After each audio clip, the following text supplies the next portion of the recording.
there, my name is Beck, and you're Rabbi from another planet. Please like, share, and subscribe, and ring the little bell. Ring that little bell so you are notified when new videos drop. So this is a new segment on my channel. Hopefully, I'm going to do at least 2 of them. I might go longer. It basically... Everything always depends on what you guys want, right? What you guys want. So I was on, what was it, the TARDIS Zone? I had Noel from the TARDIS Zone on my channel. I can't recall, but we were talking about Killing Joke. They're talking about making Killing Joke, which is the subject of this video. An adaptation of it, a live action adaptation of it. And I'm not really that into it because I saw the cartoon adaptation. Now, Noel, who's with me, isn't a great, massive comic books fan, and he never read Killing Joke, but he saw the cartoon. Which is a bit of a travesty when you compare it to the comic, which is an absolute classic. Not liked by the writer though. He's not fond of it. So anyway, I thought I'll start doing this new segment, comic books for people who's never really read comic books before. If you're thinking of dipping your toe in and checking them out, seeing what all the fuss is about, that's what these videos are for. These are comic books for people who have no idea comics, and we're going to be talking about what I think the absolute best of comics is. So hopefully that won't steer you astray. Although, if you are going to check out comics, right? If you're going to check out comics, this is the comic. I don't think I can overstate this quite enough. This is a comic that I really want you to check out. It's my comics. There's 2 here. There's Imperium, which is just bonkers fun. Love letter to telefantasy of the 1960s, and Biblical, a much more, I would say, cerebral, in-depth, layered story. That's completely biblically accurate, and yet still hopefully is something that you've never seen before. So anyway, these are the comics I really want you to check out. You go check the video notes, click the link, have a look. We launched a few days ago. It's been growing at a lovely clip. I will tell you, I'm so grateful. Thank you very much. It's been growing at an absolutely wonderful clip. But now we've finished the initial launch. We're in the dead zone. We're like, whoo, nothing's happening. So, if you can help me out by sharing this, that'd be great. Or you're sharing it anywhere people might like comics. Or if anybody likes comics, share it. Share it to them. Let people know. Let me know. Because I think you're interested in making purchase that. Mwah! Thank you very much. Thank you very much. You have my undying gratitude. Also, before I forget, can you hit the like button? That'd be freaking awesome. Like button on this video. Can you hit the share button? Fan-freaking-tastic, and mostly hit that subscribe button, hit the subscribe button today, make a rabbi happy, okay? Make a rabbi happy. You can make me more happy by buying my comic, but hit the subscribe button. That'll be fan-dabby, double dozy. What else I got to tell you? Oh yeah. Also, if it makes any difference to you at all, I tithe my income, which means I give 10% of my whatever I make to charities. I'm going to be giving to one charity, a local charity called Yad Eliezer, that deals with poverty in Israel, gets people food basically, but it does a lot more than that. Go check my other videos. I talk about it a lot. It's an absolutely wonderful organization. And Noah's Ark Hospice, which is a hospice for children. I just like the most virtuous thing I could possibly think of. Listen, if my comic books don't interest you, they're also in the video notes. Go check out those charities. Give them 10 cents. Give them $1, give them anything. Giving charity is good for you. It's good. It raises you up. It makes you a better person. So listen, if you want to do it buy my comics, that's awesome too. Okay, that's absolutely awesome as well. But yeah, go check them out. I think they're doing absolutely fantastic stuff. Absolutely fantastic stuff is what I would describe Killing Joke. Killing Joke. This is a Batman story. It's written by Alan Moore and Brian Bolland. You may have heard of those people before. So in the early-ish 80s, comic books went through a bit of a revolution. The 2000 AD, I think, was really one of the ground centers for this explosion of British comic book talent, which was then drained away into this other monthly magazine called Warrior, which was just incredible. It redefined comic books to a great extent. And Alan Moore, the writer of this, got his real. He came to prominence there. And then what happened was the American companies, DC, Marvel, mainly DC actually, under this woman called not Jeanette Kahn. She was the man, I can't remember her name now. They started an imprint called Vertigo, which is basically a brain drain from Britain, taking British talent and repurposing to American comics. So at the time this was going on, oh man, okay, this is what it's like getting old. Okay, this is like getting old. I remember the name of like who I know very well. This name I know very well of the Karen Berger. Oh, thank you. Oh, but I remember it went over my frontal lobes for a second. Like, oh no, I lost it. I forgot it before it actually came out my freaking mouth. Okay, so as I said, Alan Moore, he came to prominence as I think really mostly on this thing called Warrior, which has some very, very good strips in it. V for Vendetta and Marvel Man, renamed Miracle Man. And again, the whole thing was very redefinitive of what comics were. So again, there was this talent drain to America, and at the time this came out, it was in the middle of Alan Moore doing his seminal piece. Is like I think probably his most famous work is called Watchmen. This was something he did as like a also thing at the same time. You can see a lot of similarities between this and Watchmen in the visual storytelling. The art by this is by Brian Bolland. This is his best work. I believe his best work.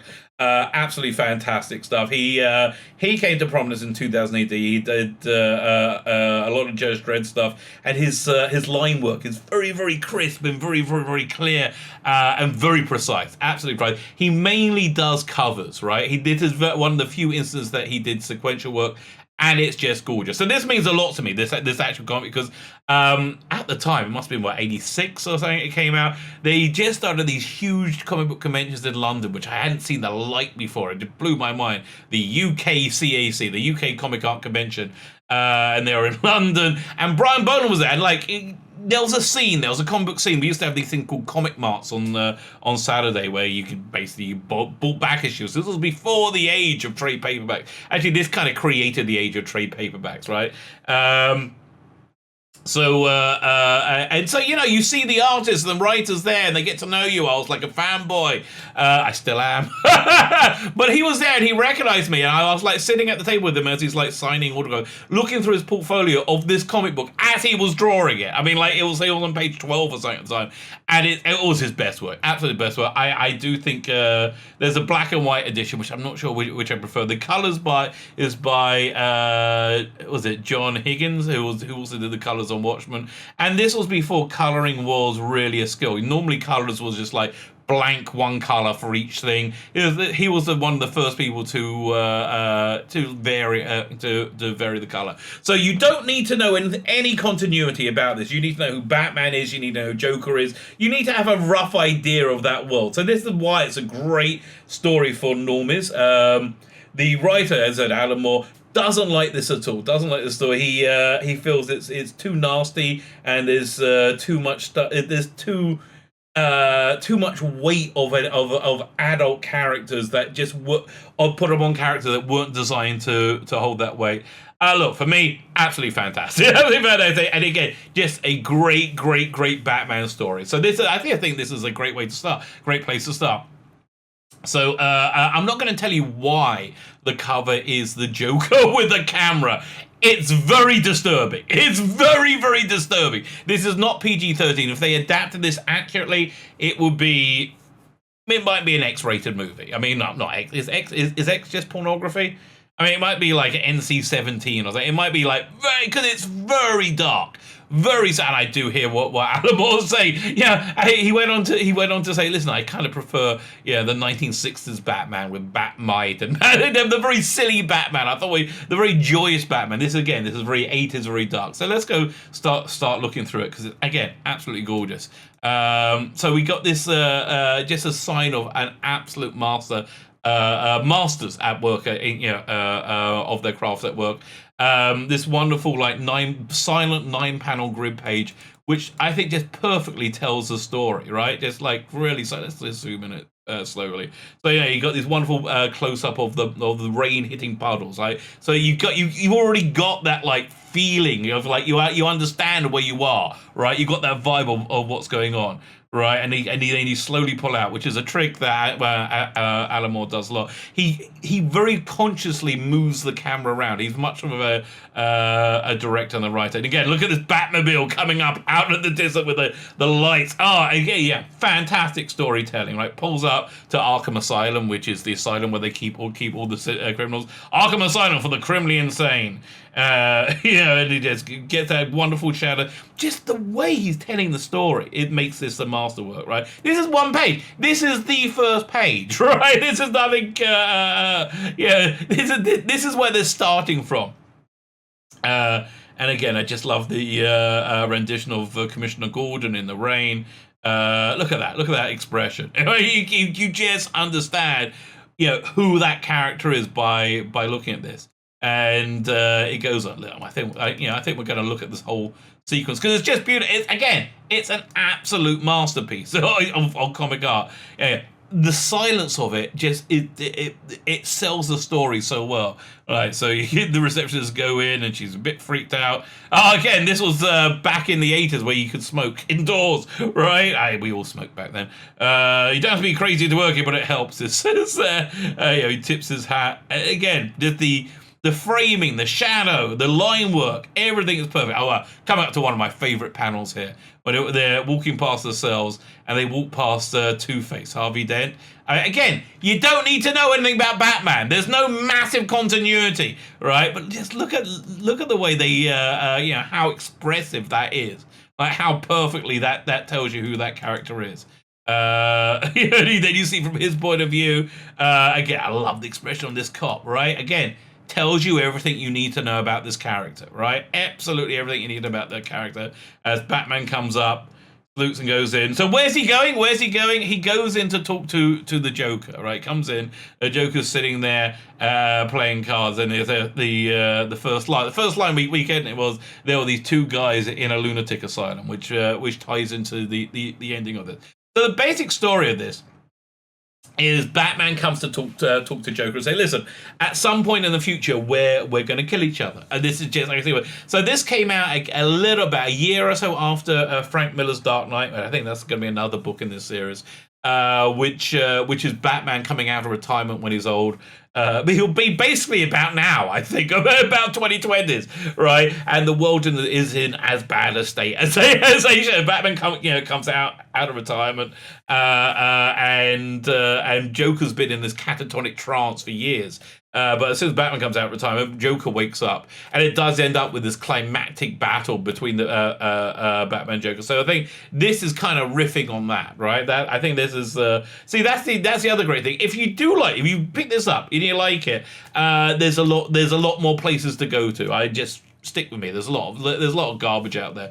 So the basic idea is that Batman comes to talk to Joker to see if they can work something out. But it turns out Joker's already escaped. Right? Joker's already escaped. And again, look at this artwork. I mean, this is so precise, and it's so exactly what it exudes the feeling of the character of the Joker, the insanity, the pure insanity of the Joker. So so we have this main story going on. The Joker's escaped, right? Joker's escaped. What's he planning to do? What he plans to do is horrendous. It's absolutely horrendous. But at the same time, told as a B story, you've got the Joker's origin. So you got to see, and it's all again. Look at the coloring and the artwork. Fantastic. So this is the young Joker. He's trying to make it as a comedian, and he's no good at it. Listen, boy, I completely empathise where he was at life at that point. But I love the colour, right? It's all sepia apart from like little tones of I don't even know what that is. Shrimps. Or looks like octopus. I don't even know what it is, right? I don't know what it is. But like, it's not been a good day for Joker. Pre-Joker. You never find out his name, which is great, right? You absolutely never found out his name, but you get to see the struggle and his internal. You get to see the character that becomes a Joker, and it fits. It all works. But again, I just want to, I want to highlight some of the visual storytelling, which is why why I read comics. So look, it's his memory of him looking up, looking down his life. You see his from his point of view on one panel. She's like, don't worry. And then cuts to present day. It's a Joker, and it's like with a laughing clown machine. Look at the AB of that. Just absolutely fantastic. So the Joker again. This is just I'm spoiling minor parts, so I'm not going to spoil the main meat of the story for you. The Joker is taking over this disused fairground. Yeah, you could just see where is it? Yeah, he shakes the hand of the guy who owned it. But yeah, it's the Joker, so you can see he's got like a little poison. He did something to him, and he's talking away, and you don't really see his face until the end of the panel, the end of the page. When you see he's been dead, he's like brown bread. And yeah, again, fantastic storytelling. So then we got the contemporary story of Batman trying to find Joker, and it's just so archetypally Batman. It's all the greatest hits of what you imagine Batman to be, and there's all this visual information that you don't really normally think about, and it's just there. And he's like trying to work out who the Joker is, identity unknown. Meanwhile, like the flashback story goes on, and again, look at the coloring. He's looking. The shrimp is the only thing with color in it. So he's a desperate stand-up comedian who's not doing very well, and he gets recruited into a criminal undertaking to help help support his pregnant wife. Right, that's essentially what happens. And he doesn't have it. It doesn't go incredibly well. Meanwhile, in the present day, Joker has broken out from the asylum, and part of his plan is to kidnap Commissioner Gordon, which they do. Very, very disturbing scenes. Very disturbing. Although less disturbing than the scene I'm not spoiling. That's before this, right? Commissioner Gordon's kidnapped by these grotesque. Look at that again. The way the camera angle puts you in the position of the character, right? You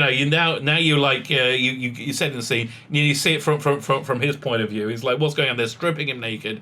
Never a good sign. Never a good sign when you're stripped naked by a bunch of weirdos and a studded collar and leashes put around your neck. So it's. What's going on?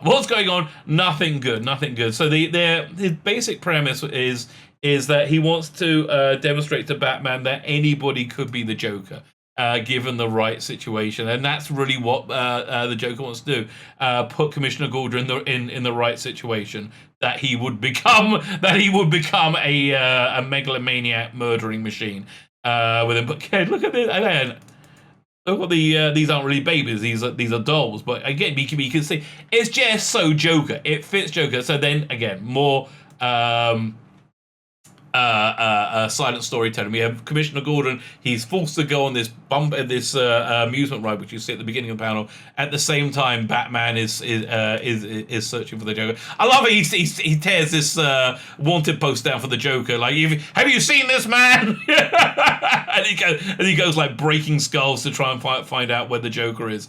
That drawing of the Penguin is so freaking perfect, right? Absolutely freaking perfect. It's like, I like the sleuthing, the detectiveness of it, right? It's absolutely wonderful.